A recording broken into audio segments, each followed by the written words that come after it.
காதல் என்ற ஒன்று அது கடவுள் போல உணரத்தானே முடியும், அதில் உருவம் இல்லை.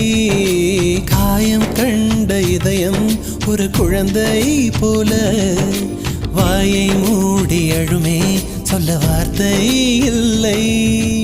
அன்பே உன் புன்னகையெல்லாம் அடி நெஞ்சில் சேமித்தேன், கண்ணே உன் புன்னகையெல்லாம் கண்ணீராய் உருகியதே. வெள்ளை சிரிப்புகள் உன் தவறா, அதில் கொள்ளை போனது என் தவறா? பிரிந்து சென்றது உன் தவறா, நான் புரிந்து கொண்டது என் தவறா? ஆண் கண்ணீர் பருகும் பெண்ணின் இதயம் சதையல்ல கல்லின் சுவரா? கவிதை பாடின கண்கள், காதல் பேசின கைகள், கடைசியில் எல்லாம் பொய்கள். என் பிஞ்சு நெஞ்சு தாங்குமா?